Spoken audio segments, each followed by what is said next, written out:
So I'm here with Caroline Rassell, who's the CEO of Parkinson's UK. Could you tell me a bit about what Parkinson's UK is and how it started? So if we turn back the time to 1969, and there was a lady called Marley Jenkins, and her sister had Parkinson's, and she was trying to find out information about Parkinson's, and she couldn't find anything out. So she managed to encourage a group of around 16 people who all had a connection to basically start the charity and start to produce information for people with Parkinson's and their family and carers about what the condition was. So that was Yeah. 1969. Fast forward a few years, we're now in 2023. And so we are a charity that covers now 4 nations, so Northern Ireland, Scotland, Wales, and the UK. And we have over 30,000 people who are members. So you can become a member of the charity. You don't have to be, but you can become a member. And if you become a member, you get the opportunity to influence what we do. So the way that we're governed, we have trustees, and half of our trustees come from our membership. So it's absolutely brilliant to have people who have a real, I suppose, line of sight, personal interest. Yeah. So it could be someone who is a carer of someone with Parkinson's, or indeed someone who has Parkinson's. And our chair and a few of our other trustees just bring that wealth of experience with us, as well as having some of our trustees who are appointed for their kind of technical abilities. So that's great. But what we do for our community is the most important thing. So I'd like to say that we listen to our community and we're led by our community. And so we do really two key things. The first one is research. So we are a research charity, and we're the largest charity in Europe that funds medical research into Parkinson's.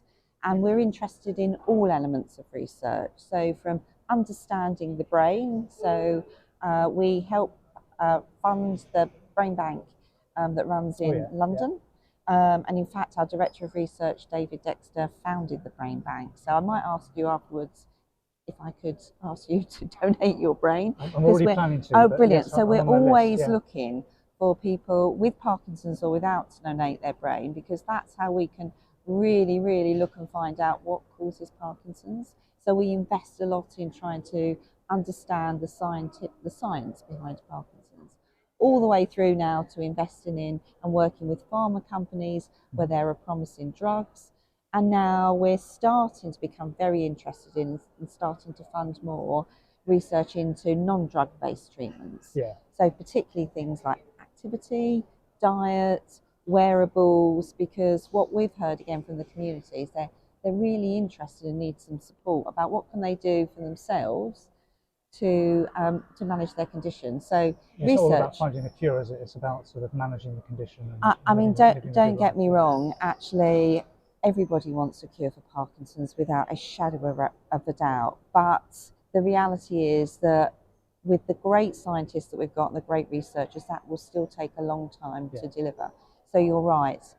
Seeing what you can do for yourself is absolutely paramount for people living today and their carers with Parkinson's.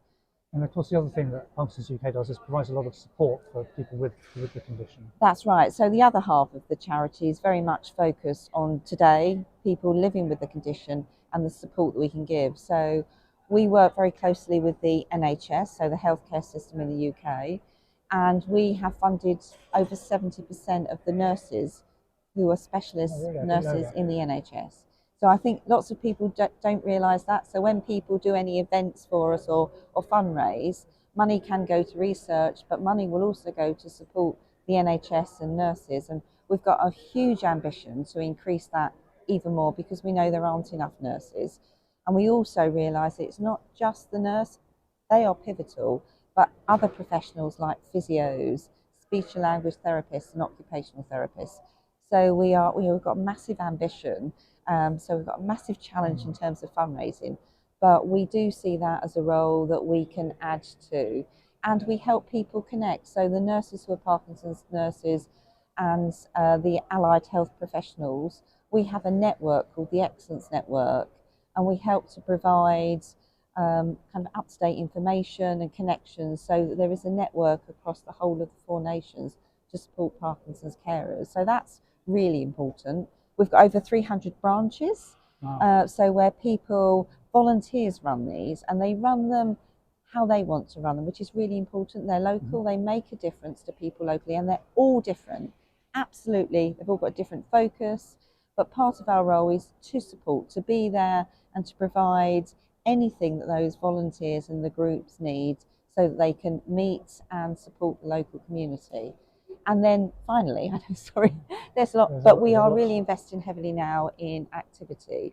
So certainly in England, we've got an activity provider who now provide free membership, gym membership to anybody who's got Parkinson's in their family. Yeah. Everyone is active.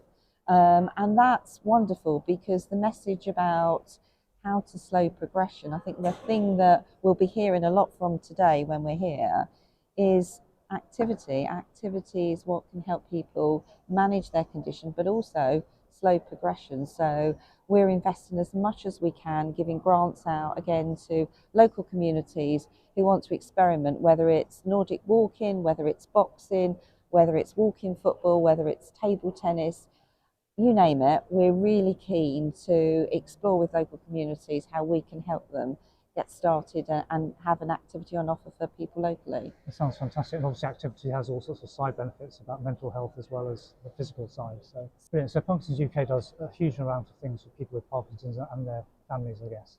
If people want to get involved, either as fundraising or in other ways, how can they do that? So the best thing to do is to look on our website, so Parkinson's UK, and we've got lots of opportunities. It's not just about fundraising. We love people who come and fundraise for us because we receive no government funding, so we start the year with zero. And I've got an amazing set of fundraisers, but also the community are so generous in their time. Yeah. So that's amazing. But we offer many opportunities, whether it's volunteering, and you can volunteer to be part of research. You can volunteer to support us with recruiting people, all the way through to volunteering to take part in activities or organising local groups. So that's another way that people can become involved. And also, if you go onto the website, there's also a little phone number there about our helpline. Yeah. So we run a helpline that provides information to people at any time in their diagnosis and for carers. So over 50% of our calls are actually from carers who are looking for information about support and guidance. So we have nurses who man our helpline, and we also have people who understand some of the pressures there are in accessing benefits, for instance. So it's kind of a whole range that you can get involved by finding out more, but also you can get involved by participating. The carers thing, I always personally think is really important. It's not just about me; it's about my wife as well, who's going through the same journey in my family. So finally, what sort of initiatives do you have for the next few years? So we have just recently looked at what we need to do to ensure that our community feel we are there for them. Yeah. So we've introduced a new strategy that's called Every Parkinson's Journey. Sounds very grand, but really there's three key aims. The first one is that we increase our focus and investment on health and care. Everyone who has Parkinson's wants to see a consultant and a doctor, and at the moment they can't. And if Parkinson's UK doesn't step up and fill that void, no one will. So our focus is very much health and care. Our second focus is community and is about ensuring that carers, people can live the best life that they can, and they've got information to do that, whether that is about activity or whether it's about our helpline.